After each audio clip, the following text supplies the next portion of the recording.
All right, we'll go ahead and call this meeting to order. This is a public comment meeting on the proposal to raise the amount of money, the spending limit that is available without having obtained bids. So at this time, I will open the floor for any comments.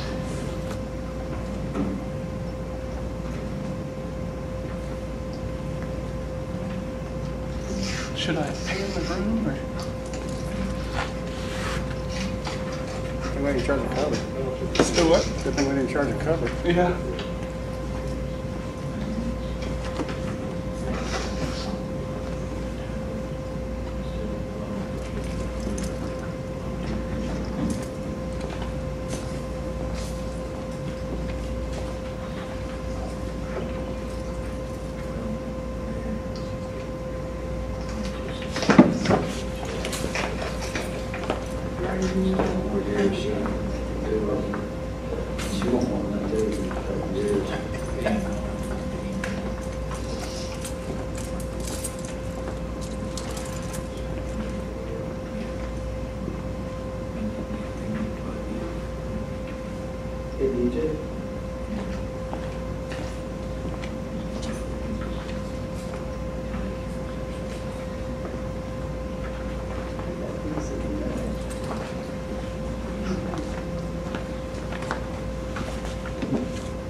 Yeah, this is like the one I've got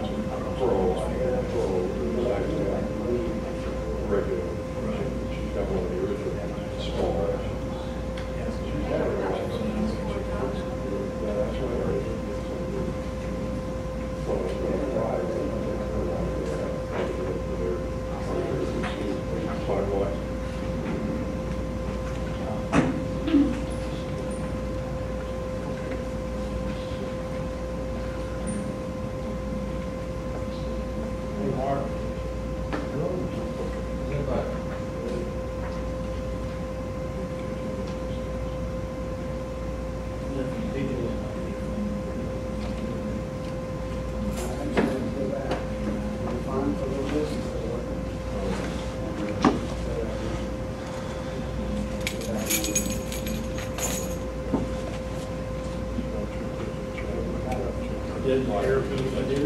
Right.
Say what? Oh, man. I've got Charlotte. Oh, man. Okay, if I take a picture. Station 1, main station. Just don't make it any better than the picture you have of it. Thanks a lot. I can't do Photoshop. I saw you earlier today. You didn't take one yet.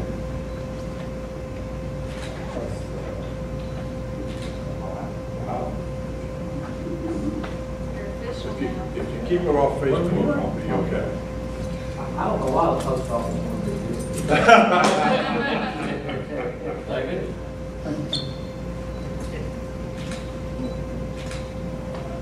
Now, I do have a request regarding pictures. Michael took a picture of me taking a swig from that new fountain yesterday. And I was taking a swig this way. I thought you would say look like a liquor bottle. They ain't gonna tell me what it's gonna look like. Oh, boy. I'm requesting a Photoshop. Charlie's got to do a photo on Facebook with the barn. That was a good call. That was a good look at the barn. Oh, well, you think to take the emphasis off me? Make you look better. Yeah. Pleasant distraction. What's that like for this hearing? That's it. That's right, that's kind of what I thought. We're in the open comment portion if you want to comment. Spend it all. Mark, can I quote that? I don't know what it'll get you. think I can. You are familiar with the movie Tombstone? Yeah. Right there toward the end when Johnny Ringo's getting ready to have a gunfight, he thinks with White Earth. Yeah. No, he says, burn them all. Burn them all. Mark, do you have any idea how much trouble I'm in on this agenda item for the sanctuary county? How many phone calls I've got noticed? Well, it would, my understanding is that somebody sent you an email and all of a sudden it showed up on the agenda. Yeah, that's pretty much it. But I worded it poorly when I put it on the agenda, so made it sound like we were contemplating making it. It did have the word action It associated. did, didn't it? That's one of those I've learned my lessons, so.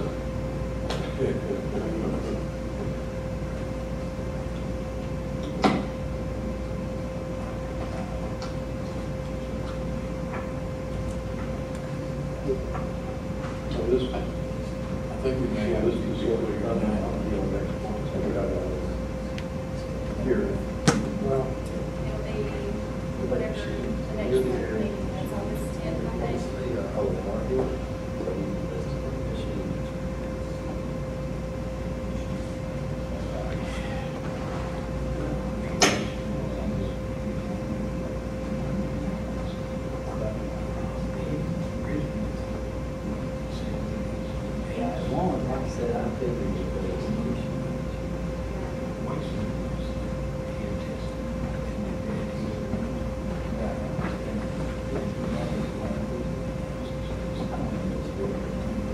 Here's that more time to come see you guys. So regular.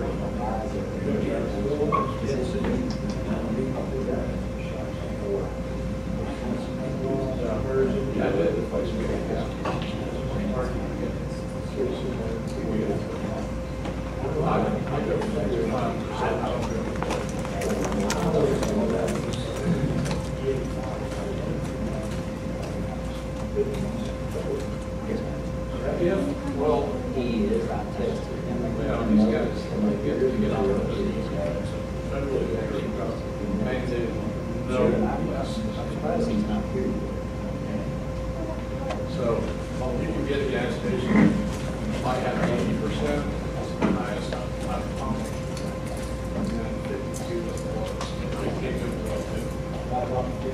So, yeah, so that's it's a good thing. DJ. He'll be up here in just a second. I'm sorry to say hello anymore, handle, but I had to get. I thought you were like that young girl. You know, they have lots of this. What you doing, man? Good. Good. Not a whole lot. How's your day? Oh, really? Oh, good. Oh, man, I'm not ready for it. I have somebody. You won't believe it. I ordered it. I don't have it. It's a date the only flagship school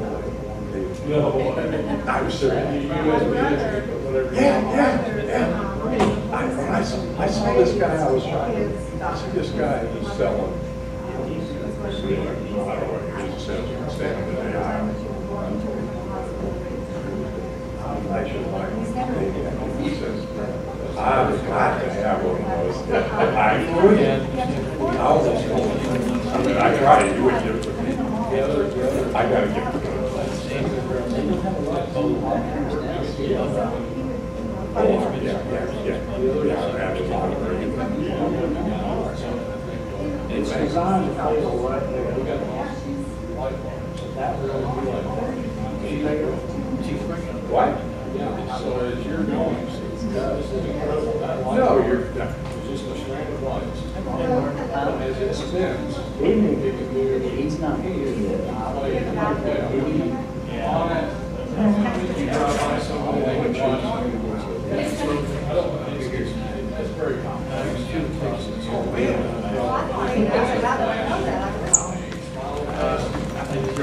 are you kidding me? But you gotta be spinning because. Yeah, because of your memory way of reading. Well, yeah. It's like yeah, I know. Yeah, I know what you're saying. Yeah, I know. Unbelievable. Hey,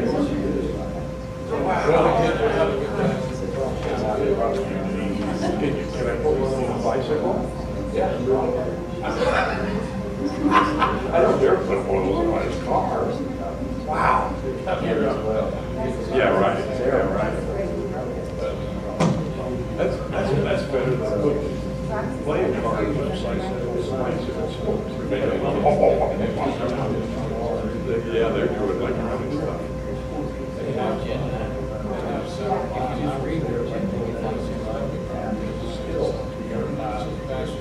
Oh, cool. Oh, yeah. So, if your grandson wants a dirt bike. Yeah, you can pick Get him him out of the cell house. There you go. this is the website. Yeah, subconsciously. Right. Good to see you. You too.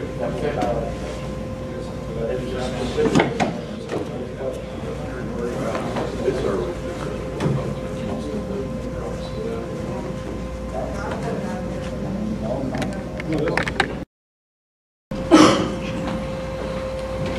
Morning prayer. Father, thank you for the beauty of the day and the beauty of our surroundings and the wonderful spirit of community we have. And Father, you just blessed us through the years as this community has grown. And so as we consider the business of the county tonight, as always, we pray for wisdom and guidance. We're fallible human beings and we need divine touch and opportunities. I ask you for that. We pray in the name of Jesus. Amen.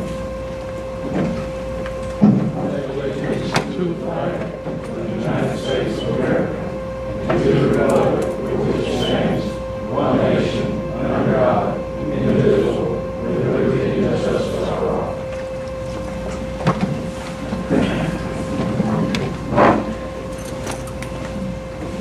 I'm going to make a motion to approve the agenda with some changes. So, I'll make a motion to approve with the following changes. That the first order of business would be a presentation by Sheriff Tim Burkhalter from Floyd County. The other change would be that based on our meeting yesterday, that item 2 be removed from the agenda for tonight. That item 3 be removed from the agenda. Item 4 be removed from the agenda. Item 14 be removed from the agenda. Item 16 be removed from the agenda. Item 18 be removed from the agenda. Item 20 be removed from the agenda. And item 21 be removed from the agenda. So I would make a motion to approve the agenda with those modifications. Mr. Chairman, how about item number 5? Was that, since we did not have the correct. Well, we have an open meeting, we can't proceed with that. And that's that item number 5 to that list.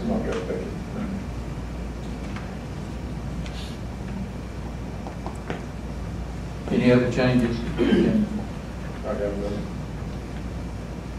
I'll second the motion.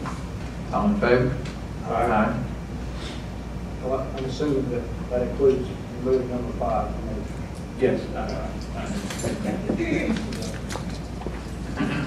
Okay. Sheriff Burkhalter, if you'd like to. Thank you, Commissioners. Real quick, I want to introduce a fellow sheriff and a good friend of mine.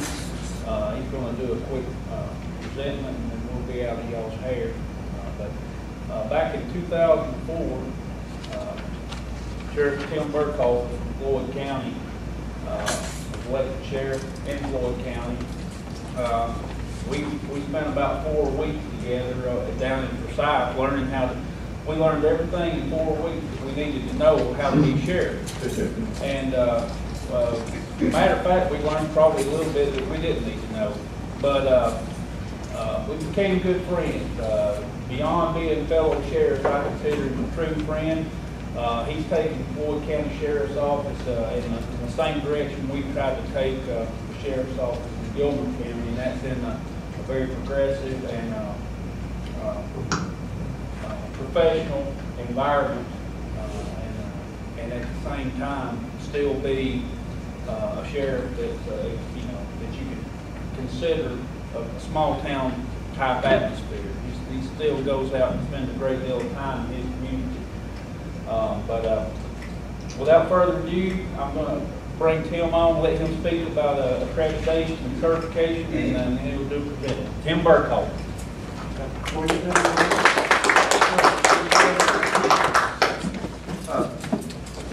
Board, ma'am, I want to thank y'all so much. It's my honor to be here tonight. I love Gilmer County, LJ. I grew up running around East Creek up here fishing for trout and picking apples and having eating at the Dairy Queen. It's one of my favorite places to be. I always got aggravated with Stacy when I found out he didn't fish. It drove me crazy because I thought I had a good place to come and find out some good places to fish. But either way, Sheriff Nicholson, like you said, when I ran for sheriff in 2004, it was on my platform that I raised the bar at the sheriff's office. I've worked at the sheriff's office for 32 years now, for 3 different sheriffs. And when you're running and you're working for 3 different sheriffs, you learn the good and the bad of each one. And some of the things that I didn't like about our sheriff's office was the fact that the local newspaper said there was just a bunch of cowboys. They run around doing things, and it bothered me because I was part of that culture. And when I wanted to do something else, I wanted to raise the bar at the sheriff's office. And state certification is a huge thing to do. It's never been done in our county, and I don't believe it's ever been done in your county. And it's funny because Stacy and I spent those 4 weeks, and I'm telling us, this is what I promised. I sure hope I can do it, but this is really hard to do. And I had a lot of the people in my agency, why did you say that? And I know George over here is a certification officer, said the same thing probably. What were you thinking? And I thought that too, because it's a hard thing to do. Especially, I didn't have a problem with the younger officers. They're a lot easier to teach. You got your senior officers been there 20 or 30 years, they're used to doing it their way. It was a really hard thing to do. And certification, it professionalizes this agency. It professionalizes, it's got a lot of standards that you have to meet. And George Ellis over here is a standard officer. He had to get he really have a free reign when you do that. I tell our guy when he asked, listen, you don't have a rank, but when if you tell somebody to do it, we got to do it this way. If they tell you no, then come see me. And it happened. You can't do it this way. You got to do it this way. And you want to have a professional agency. You want to have something you can look at and be proud of, and knowing that your guys have to meet these criteria that's set by not by us, by a board at the Association of Chiefs of Police. It's really a hard thing to do, and it's even harder once you get it to come back and do it again. I mean, But after you get the first time, you've got to maintain it and come back, and they come out there and they inspect you, and it's a really tough thing. And I'm proud for Stacy, I'm proud for Gilmer County Sheriff's Office, I'm proud for Gilmer County that you have you raise this bar up here, you raise the level of professional. You're not satisfied with the status quo. You want to make it better. And as long as you keep wanting to do that, and it makes you better, commissioner, to know that you got an agent. Here we go. I thought I turned it off. You'll never have that problem, will you? It makes the guy more accountable to you and more transparent. But with that said, I'll get these plaques and we'll do the certification and let y'all get on with business. But I am honored to be here and meet you folks, all you folks in here, and I'm proud to have Sheriff Nicholson as a friend and a good sheriff he is. We'll get started.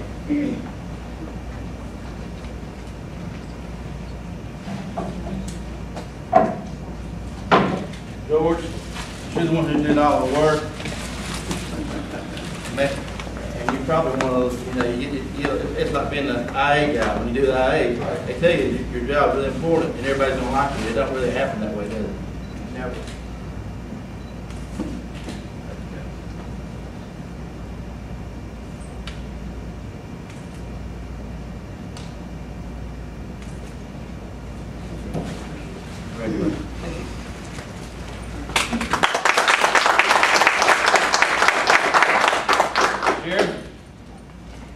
Hope you get a few more of these before you retire. Get to have places in your office to hang them up at, okay? Get really proud for you.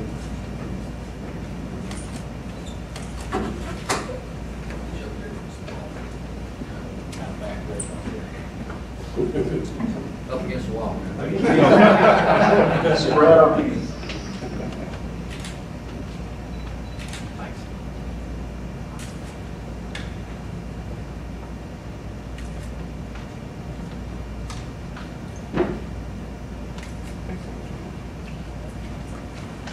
Appreciate it.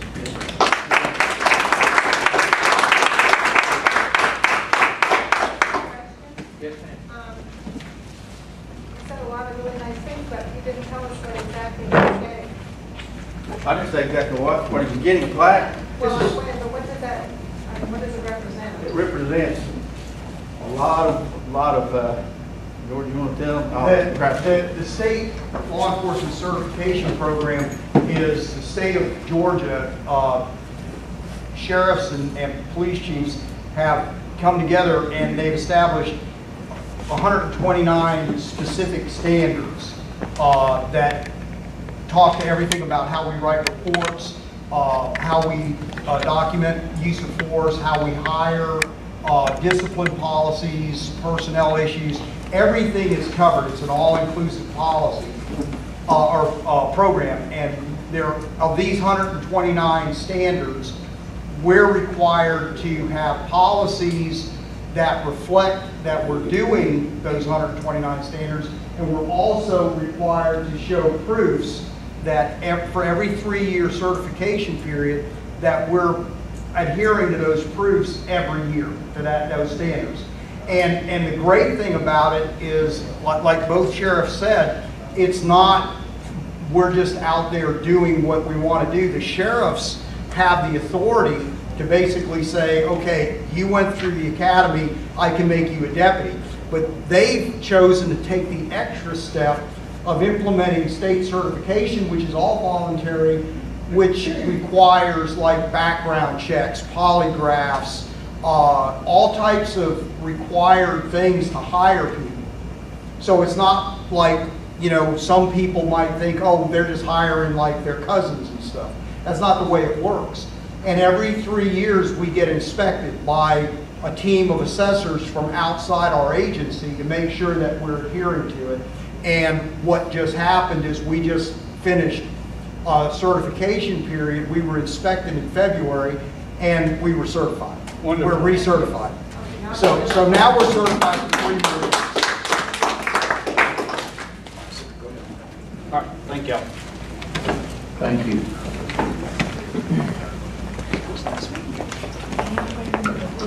Okay.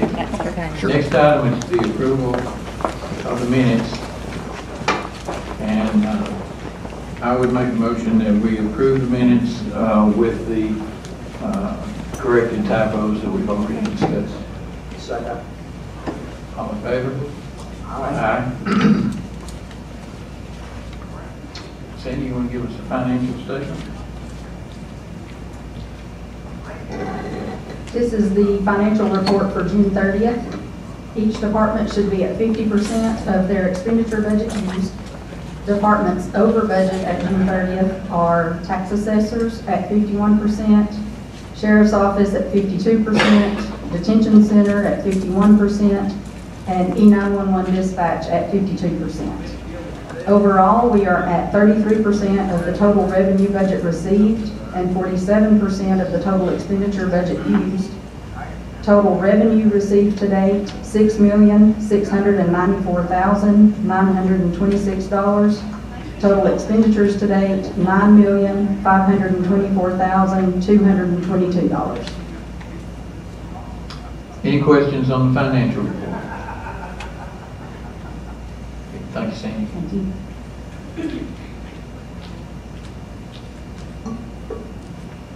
Okay, we have under unfinished business an update from the Chair Log Fire Station project. I think I missed that when we were going through things that we probably needed to remove from the agenda. So We kind of got that yesterday. yeah, we did. So unless there are any questions, I would. You might do a quick summary for the public. Of course, we're trying to finish the Chair Log Fire Station as quickly as we can. Where we are with it now is all of the relevant property swaps that needed to be made have been made at this point. So we are, from a property standpoint and an easement standpoint, ready to proceed. We have received, or have asked for bids to clear that property, and we received one bid which was high enough that we had to reject that. So what we're looking at now is the possibility of getting the road department to go out there to clear the property. The only problem with that is the road department's committed to repaving about 9 miles, I think, of 11 miles of county roads over the next couple of months. So what we're doing is we have put out a request for bid for a paving company to actually come out and lay down that asphalt, with us doing all the prep work and buying all the material. All they would be doing is just the manpower portion of it, so that we can free up the road department to go out and do the clearing for the property of the Chair Log Fire Station. So we're anxious to go ahead and get started on that. I understand that the timeline has pushed out a little bit in some of this, and weather is responsible for some of that, but I still am hopeful that we can get this done before this year's end, and then we will have a fire station out at Chair Log. So that's sort of where we are. If anybody has any questions, we'll be happy to address them. Then, moving on to the next item of business, there'll be an appointment of a member to keep Gilmer Beautiful Board. This would be to appoint Mary Ann Cook to the board to replace Ashley Phillips, who is leaving the board. Does anybody have any other candidates? No, sir. If not, I would make a motion that Mary Ann Cook be appointed to the Keep Gilmer Beautiful Board. Second? Any discussion? All in favor? Aye.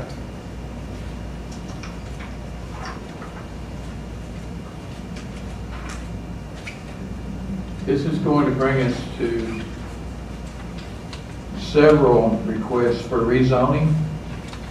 And the first thing that I would like to ask is there anybody here to speak to any of these specific rezoning requests?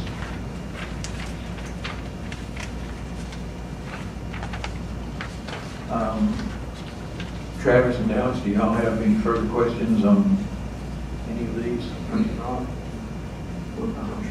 Mr. Chairman, the only comment I'll make, we have two parcels, I think, on the list for item 9, that I think we incorrectly listed there that we want to take off. So the one parcel is 3100-004AA and parcel 3067-004. Those were intended to be left off of the rezoning.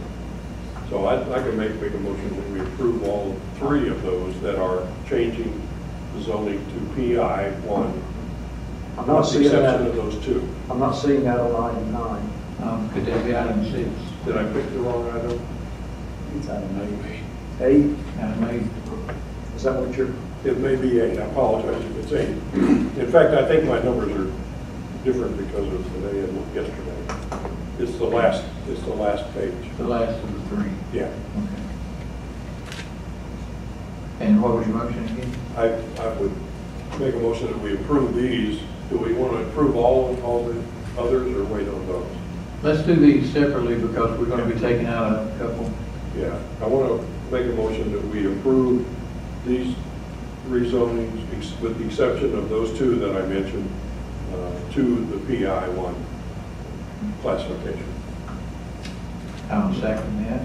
and that might need some explanation, PI classification. Yeah, which is intended to be state and federal and county properties, is new classification, to put those under their own classification as opposed to being sometimes under agriculture or sometimes under other classifications. But this will group all of those government entities under one.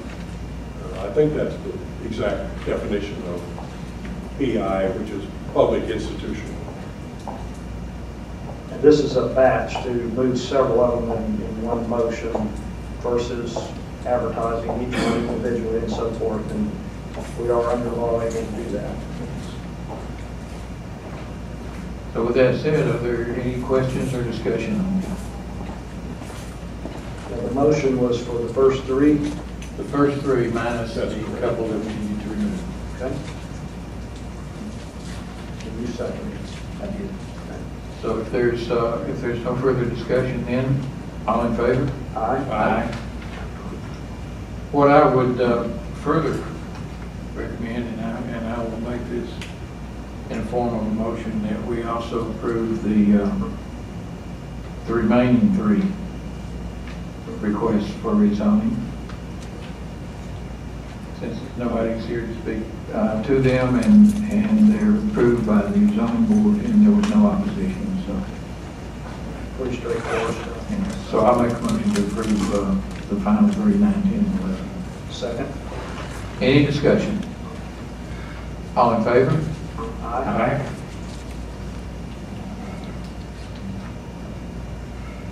Okay, that'll bring us to the appointment of a member to the Board of Tax Assessors. We have a candidate, Bill Logan, for that. I would ask, are there any other candidates that y'all are aware of? I have none. Then I would make a motion that Bill Logan be appointed to be a member of the Board of Tax Assessors. Second. Any discussion? We had a vacancy created due to an illness or something, I believe. Yeah, there was a resignation from somebody who Yeah. just didn't have the time anymore. No time. Is this to fill the remainder of that term? Yes. So perhaps the motion should reflect that. I will modify the motion to that we appoint Bill Logan to fill the remainder of the vacancy, remainder of that term for the Board of Tax Assessors. Second. Any discussion? All in favor? Aye. Discussion and possible action of sanctuary counties. We've got a lot of attention on this one. So I'm going to start it off by saying that this is not a discussion about how we want to declare Gilmer County a sanctuary county. Having said that, I will turn this over, and I think John or Jason, y'all wanted to have this discussion.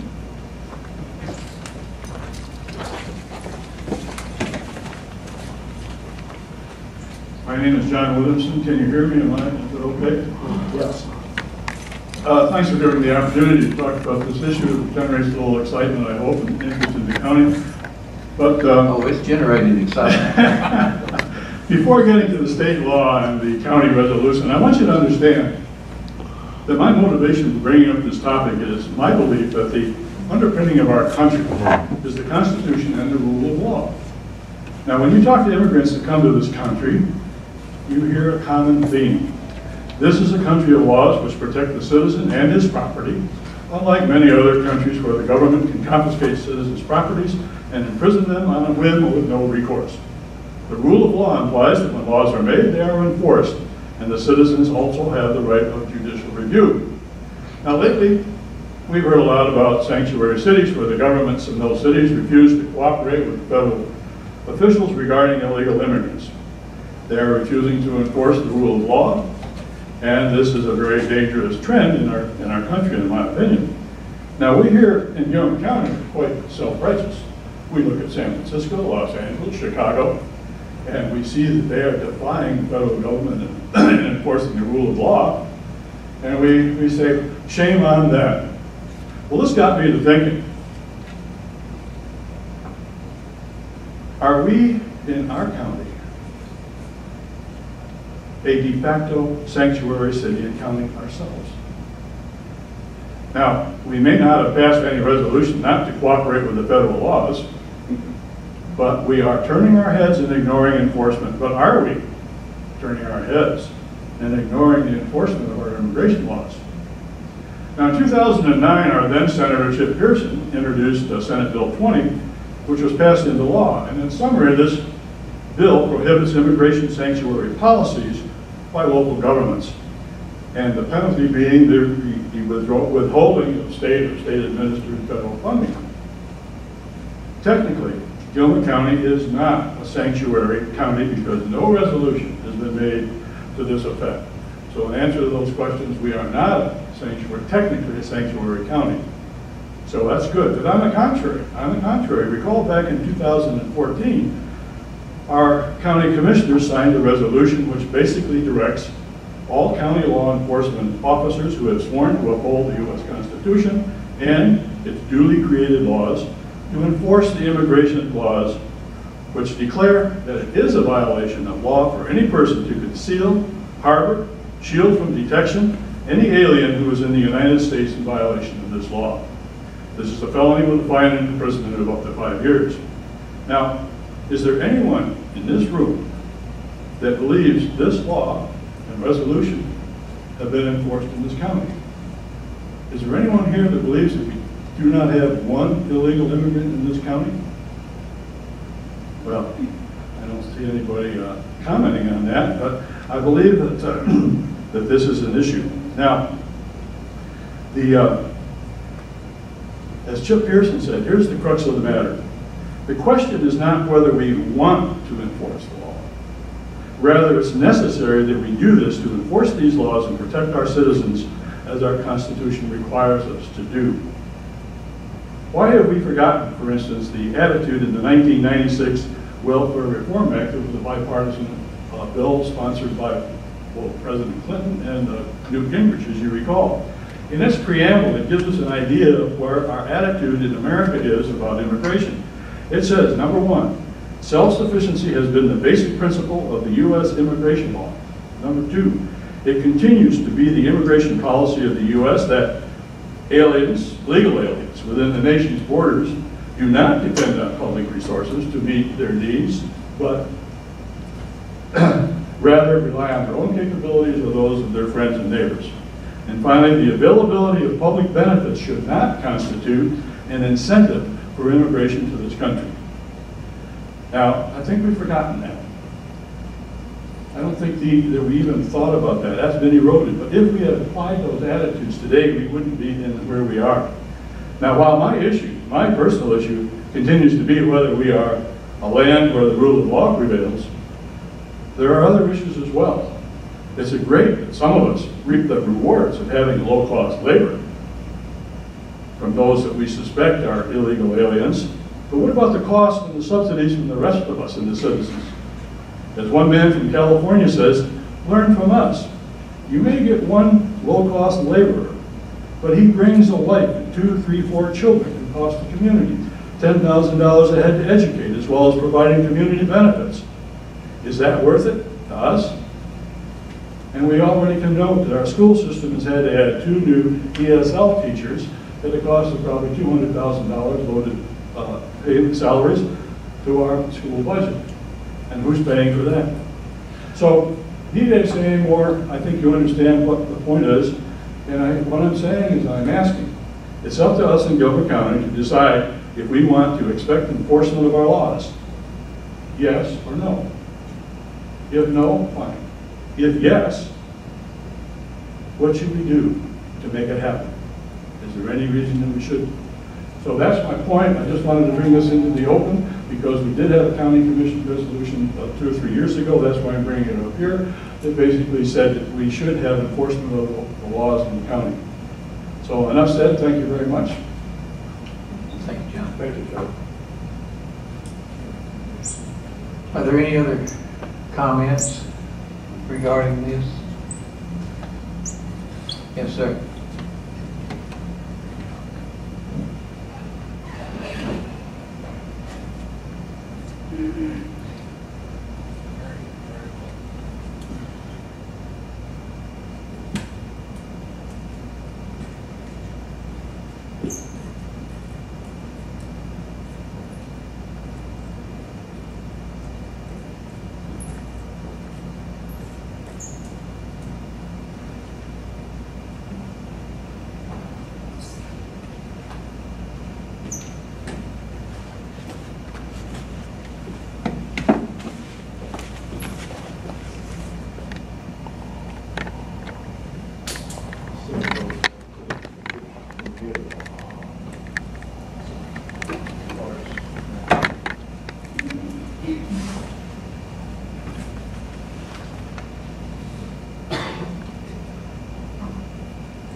Thank you, Mr. Chairman, the board members of our county.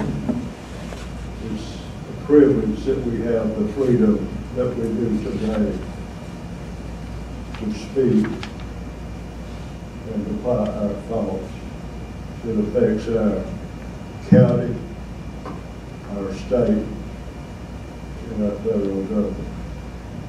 I'm just only one person, but I'm thankful I have that opportunity. I brought those newspapers that you might look at, and the headlines is a refresher of the young boy that got killed over here on 515 by a Mexican.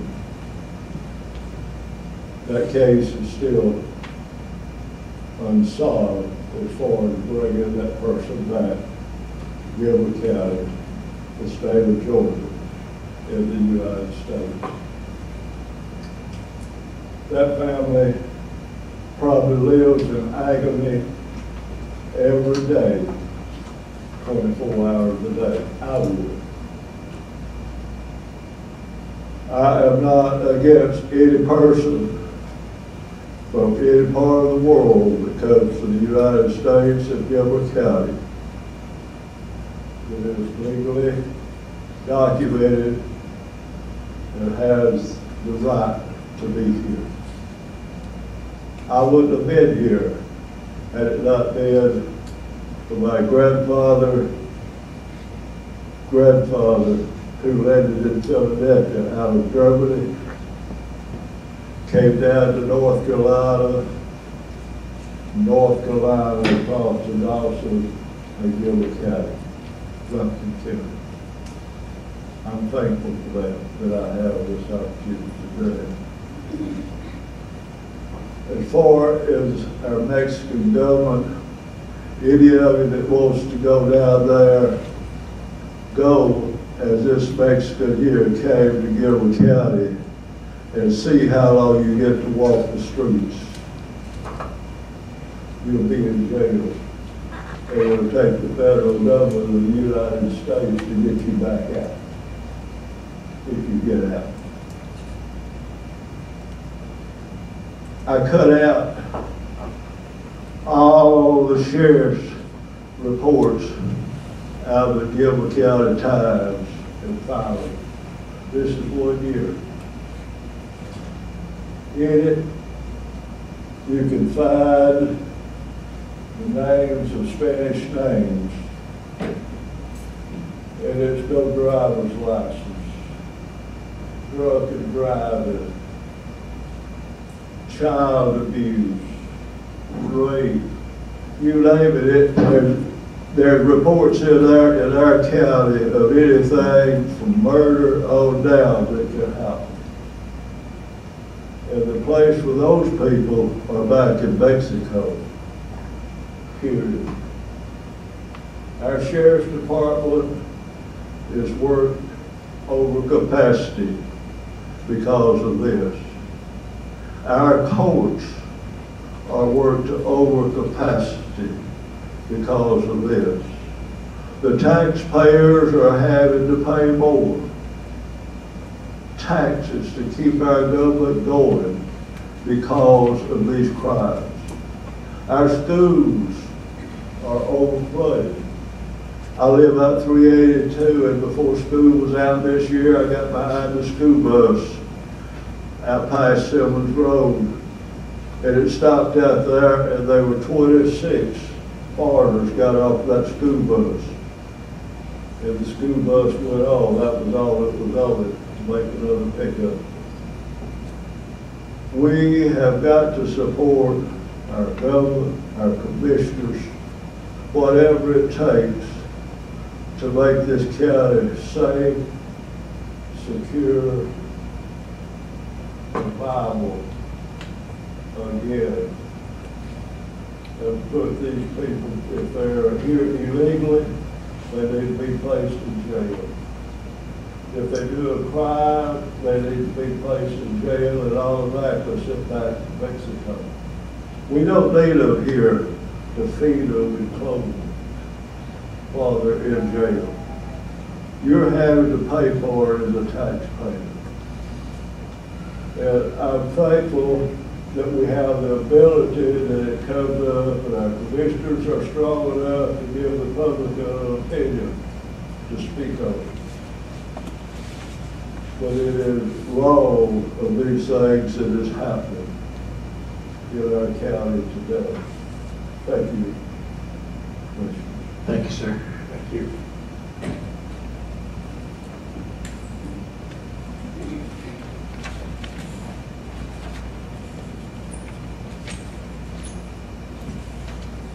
My name is Margaret Williamson, and I'm sorry, sir, I did not get your name, but gentleman up here had the newspapers, but I'm glad he was here to represent a 16-year-old boy by the name of Dustin Inman. It's not just someone that was killed on our highway by a Mexican or Hispanic. The Hispanic name was Gonzalez, and Dustin Inman was 16 years old. And rear-ended, it was enough to kill him. He was in the back seat, and his parents have lived with that. His parents have been devastated to the point where their health, especially the mother's health, is just deteriorating terribly. So, you know, put a face to that. My daughter-in-law was driving out Chatsworth Highway right around New Hope grocery store, and two Hispanics, one was driving, pulled into New Hope and did a U-turn and came right back out and slammed right into the side of her van. Now, fortunately, she did not have her children with her, but they hit her so hard it totaled the van. And all the car seats that were in there, the baby's car seats and everything, we could not use them again. They were completely totaled. And I just thank God every day that the children were not with her. So it's happening here. And you can tell, I'm sure every one of you here can tell you a story. So I just bring that, I wanted to make it more personal. My husband's already addressed the rule of law, but this is something I really think that we are morally obliged to address. Thank you. Thank you, ma'am. Anyone else that would like to make any comment on this subject?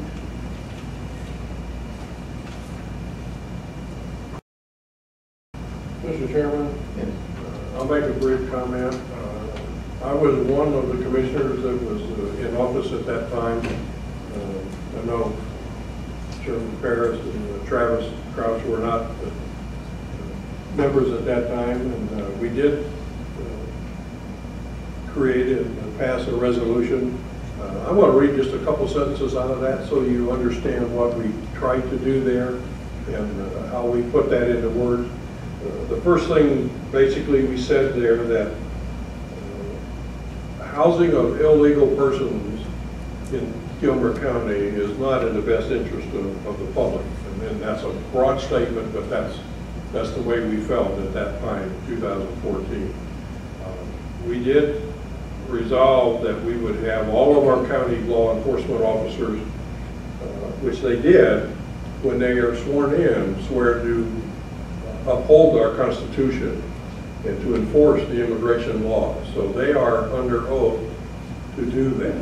They have that as part of their swearing in ceremony.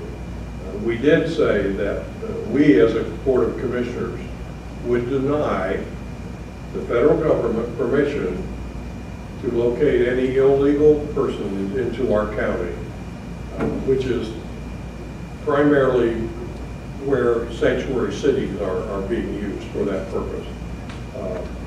To my knowledge, that has not ever happened and has not been challenged by the federal government, but that is part of our law in this county, that we will deny the federal government permission to do that. So we tried in 2014 to kind of set the bar that says, here's where we are as a county in regard to immigration and in regard to illegal persons. I think that is, in my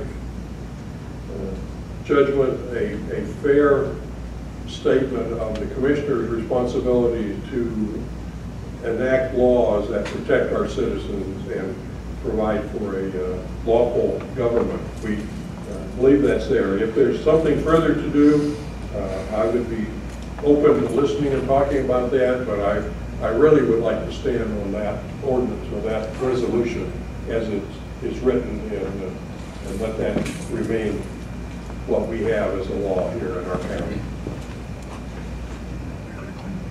Yes, ma'am. I just stand here and ask a question. Just give your name. I'm Elizabeth Sears, and I've only lived here 3 years. What occurs to me is, if that's law, you made a resolution, there's a federal law that also oversees this. Why hasn't the sheriff and the police chiefs been challenged with this? Would that be the next step, or should that have been a step? Well, the sheriff is a constitutional officer elected by the people. And other than setting the budget for the sheriff's office, we have no authority over him or over the city police departments at all. I know that they're independent. But I don't know maybe the workings of the law, but it just seems that if that is a law, why isn't it being enforced? And shouldn't the sheriff be addressed about it? I think it's fair to say that the gist of the discussion here tonight really should be directed toward law enforcement and more so than the Board of Commissioners. If it was a question where we did not have an ordinance or have any laws to allow them to remove illegals, then of course we would have a job to do. But as Commissioner Miller pointed out, we do have those in place. In terms of the enforcement, that's a question that the public would have to take up with the law enforcement folks. So you're saying that the public needs to get together and make a statement? Well, I think what I'm saying is simply that whatever statement is made needs to be made to the law enforcement more so at this point than to the Board of Commissioners. Okay, thank you. Yes, ma'am. Jason. Commissioner Ferris, I'm curious, is this a venue that we could actually request that we invite? Jason Williamson, I'm sorry. Jason, we really need y'all at the microphone so that when Edwina plays this back and does the minutes, she can actually hear what's being said. My name is Jason Williamson. My question is directed to the commissioners. Is this a venue that we could request that Sheriff Nicholson could be in attendance for the next commissioner meeting to maybe address the public and answer some questions?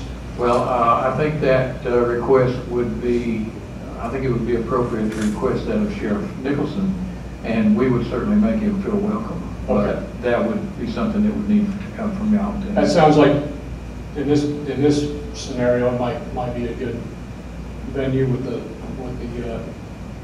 lot of people with questions. Maybe we can get that answered. If what I would suggest is make that request of him, and if that's something that he's okay to do, we will put it on the agenda. Worded a little differently for next month. So, yes, sir. Thank you. All right. Thank you. Margaret. I know the Williamsons are not trying to take over. Margaret, oh.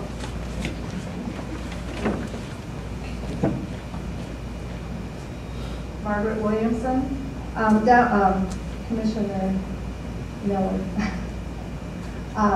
To your, the response to the resolution that we passed, you claim that we would not have the federal government bring in any undocumented aliens. But in fact, the state under Nathan Deal has brought people into Gilmer County because of the federal direction from the federal government. And we have children, and believe me, my heart goes out to these children.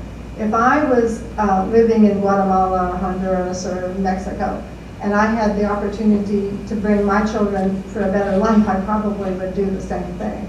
But many of you know that I am a naturalized citizen. I was born in Canada, and I had a green card for some time, married an American citizen, and when my son decided to go into the Marine Corps, I thought that was an appropriate time for me to become a citizen of the United States, of which I am very proud to be. I love this country, and I wouldn't want to be anywhere else. I refer to Canada as the United Socialist Republic of Canada. But having said that, we do have situations in our schools where children have come in, especially in the middle school and even high school.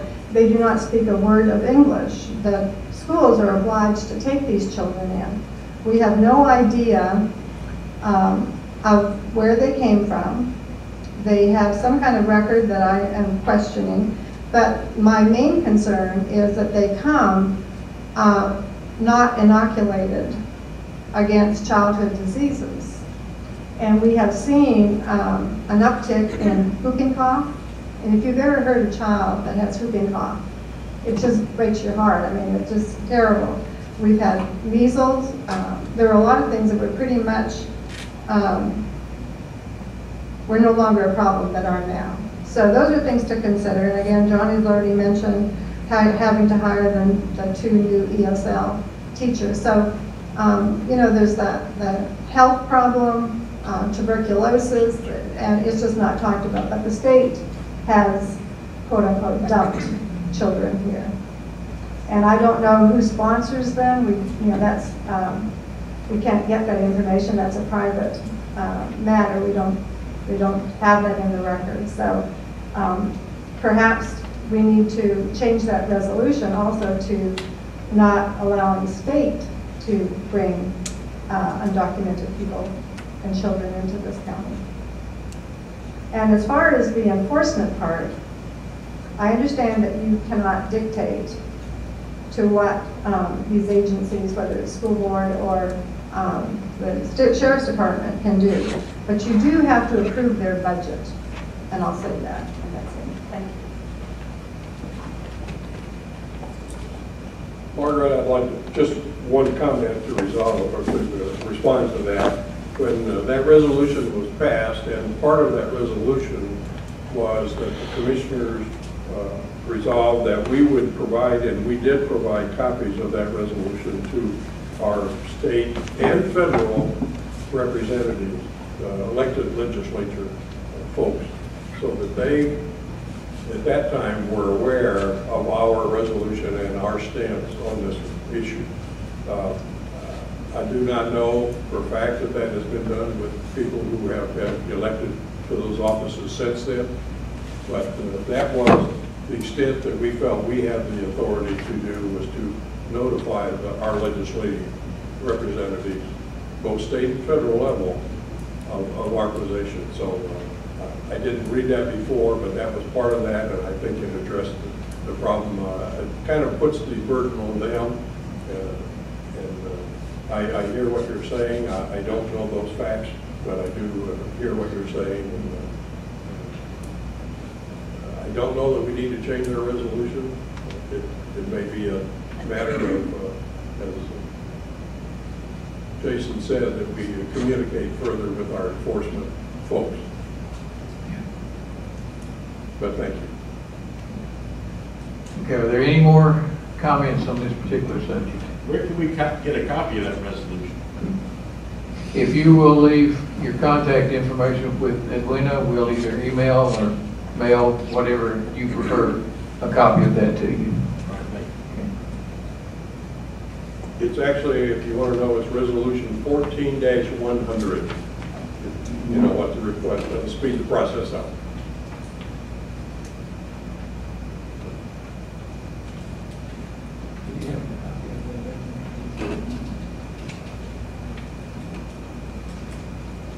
Actually, we have a copy here tonight, if you'd like to just come on up and get it.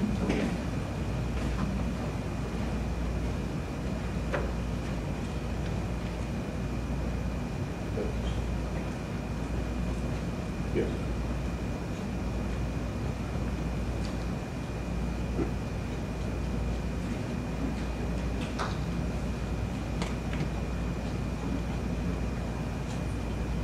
Okay, are there any other comments before we move to the next topic?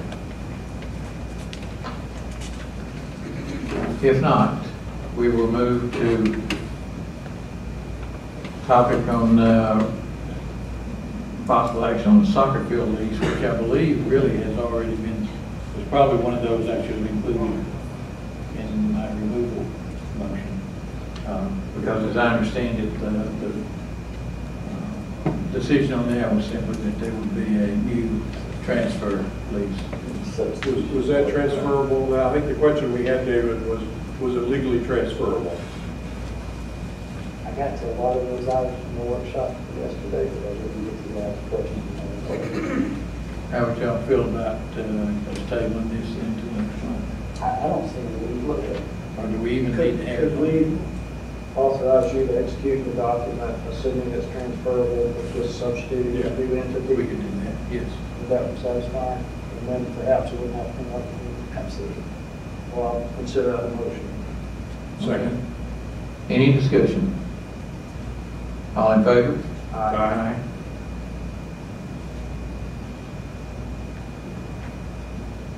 Adopting the first reader to amend the chapter titled Purchases of the Board of Commissioners of the Gilmer County Code.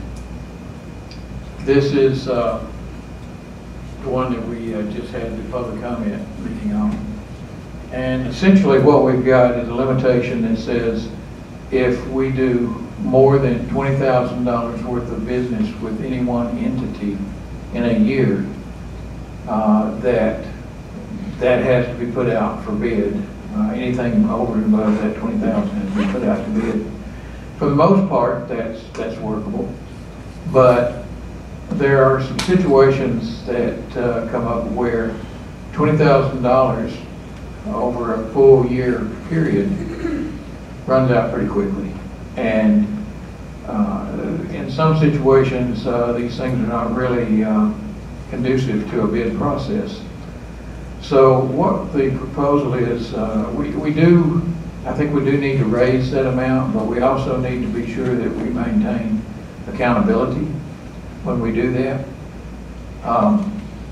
So what the current proposal would do would be to raise the $20,000 limitation of what we could do with a single entity within a year's time frame to $50,000. We would then add to that a requirement that any capital expenditure over $25,000 would require the signature of 2 commissioners for approval and for payment. Assuming that it's budgeted. Assuming that it's budgeted, yes. Has already been budgeted. That it's already been budgeted. So, so the requirement would be if a capital item is in the budget and over $25,000, it would still require the signature of 2 commissioners to go forward with that. So, not anything out there? So that said, are there any questions or discussions on that? If not, I would make a motion that we accept, that we adopt the first reader. Second. Any further comments? All in favor? Aye. Aye. And there will be another public hearing. Well, there won't be a final public hearing, but There'll be a final. there'll be a final vote One more. final. next month. Thank you. Approval of a contract for Family Connection is, I think, sort of a formality that we just need to approve. It, the only change in it is one raise for one person that we get reimbursed for, so it's not going to cost the county anything. That said, I would make a motion that we approve the contract for Family Connection. Second. Any discussion? All in favor? Aye. Aye. Finally, discussion and possible action on the 2017 tax anticipation note. We did bid this out at the beginning of the year for a tax anticipation note in roughly $1.5 million, I think is what it was. We have not utilized any of that money to this point, but we are ready to go ahead and close on that tax anticipation note so that if we need to use some of this money in August, beginning in the August-September timeframe, that we will have the mechanism in place and everything approved to go ahead and utilize a portion of that money. So we are hopeful that the times that we use the tax anticipation note will be further and further out every year until we get to the point that hopefully we can just not have to utilize any of the tax anticipation note. Now, last year we had to start utilizing it in mid-August. This year we are anticipating as well that we will start utilizing it in mid-August. Now, the difference though this year is that for 2017 we removed, I think it's about $800,000 this year for the LMIG grant that we get from the state to repave the highways. Previously that was left in the general fund, and so it gave us a little bit of a buffer, even though it was slated for other use. It gave us a little bit of a buffer that we could delay some before we had to get into the tax anticipation note. This year we've split it out, put it on into its own account, and it's no longer there as a buffer. So the fact that we will anticipate getting into the tax anticipation note in mid-August, even though it's no further out than last year, considering the fact that we pulled $800,000 out of the general fund, it really is an improvement. So we're very pleased that we're able to go to mid-August before utilizing any of these funds, even after pulling out that amount of money and putting it in its own account. Having said all that, we need a resolution to close on that, and I would make that motion at this point. I'll second. Is there any discussion or questions on it? All in favor? Aye. Aye. Which brings us to citizens wishing to speak. Anybody that would like to speak on any subject? I got a question. Yes, sir.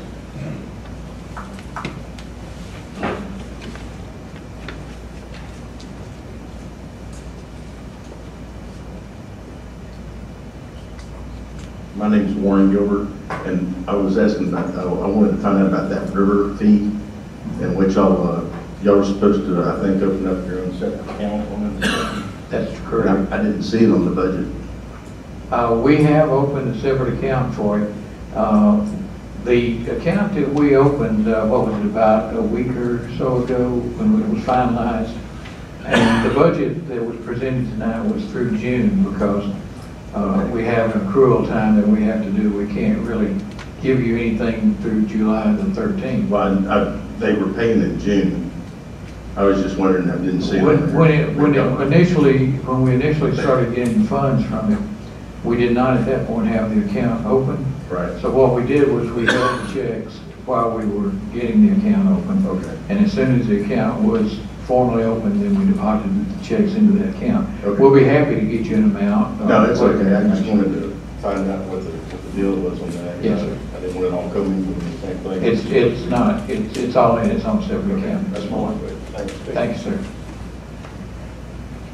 I have a question. Yes, ma'am.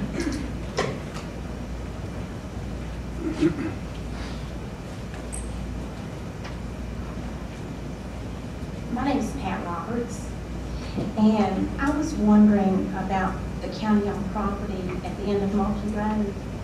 Is this the official launch site for businesses? It's not a launch site, it's actually a takeout point. I wouldn't go so far as to say it's an official takeout point in that I think we probably would have had to make the resolution proclaiming it as that for that to be technically the case. But it is the takeout point, and it's the takeout point that the general public and businesses utilize. And that was one of the purposes for the dollar fee on the outfitters. Members of the general public that utilize that and do not go through any commercial business don't pay that dollar fee. But and because the commercial business is utilizing a public takeout point, that was one of the reasons for the dollar fee that is imposed upon them. So how do you collect that dollar fee? Is it by? Well, as customers come into the business establishment, it is their job to collect $1 from these folks and to give them a wristband to wear on the river to indicate that they paid their $1. And they're allowed to keep a bit of that to cover their expenses for doing the collection. But and that gets turned in at this point about once a week from the business. So the county maintains that property? We maintain the property of Mulkey Road, yes ma'am, that's correct. Okay, is this governing body in talks with DNR about any other launch sites or anything, a road or anything out of Blackberry Mountain? Are you in talks with the DNR? Off Blackberry Mountain Road, but not on Mulkey Road. You're talking to DNR about Blackberry Mountain? Yes. So you're talking about putting a road through the wildlife management area? There to has go been down? talks with DNR regarding that, yes. So you're going to put the pressure on DNR? You're trying to get a road down for Blackberry Mountain to access the river? A parking lot a little ways into the woods, yes.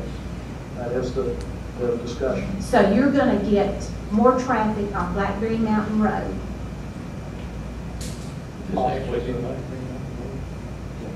Blackberry Mountain Road. To disrupt the lives of those people out there at Blackberry Mountain. The reason I'm saying this, okay. I have family out there that's been there 50, 65 years. And obviously you do not know what goes on out there. I have seen it personally? At the parking lot? Yes. And what's going on? You ought to go see it for yourself. Alcohol, drugs, nakedness. And to put that kind of traffic in that neighborhood and to disrupt the wildlife for a few that wants to go down to the river. The multi-road parking lot is completely overwhelmed. It's very small in the middle of a residential district. So you're going to overwhelm Blackberry Mountain? That's what you're saying? There's an effort to disperse the use somewhat. Yes, ma'am, it is. So when do you plan to do this? It's state property and it's up to DNR. There have been talks about a project. There's been no environmental assessment done, but it's just talk. Environmental assessment, go right through this property where there's wildlife, to cut a road, to go down to the river. It would not go down to the river. It would go closer to the parking lot, but not to the river. It'll stay up on the ridge is the plan. There are people that go down there and just litter the place, come out. Hauled litter out of there a few days ago. I agree with you. There's no patrolling out there, and that road is too narrow to put that kind of traffic out there. There will be a public comment.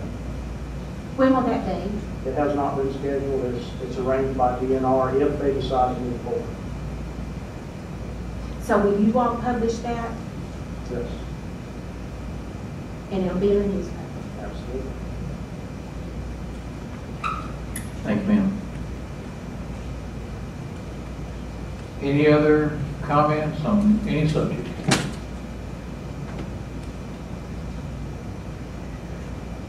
If not, I would make a motion that we go into executive session with the possibility of having some action taken.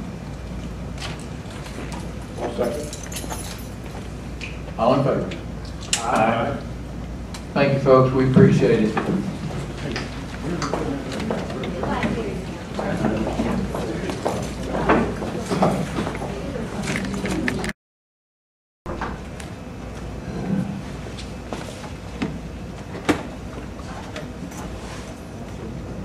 All right.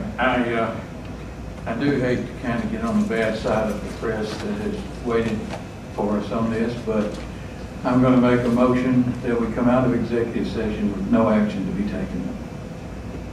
Second? All in favor? Aye. I make a motion, we adjourn. Second? All in favor? Aye. Thank you, folks. Personnel or real estate?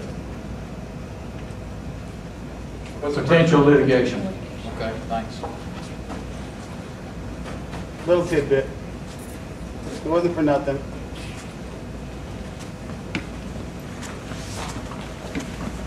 You keep track of the time that you went in, Charlotte? 7:10? Okay, thanks. Y'all have a good evening.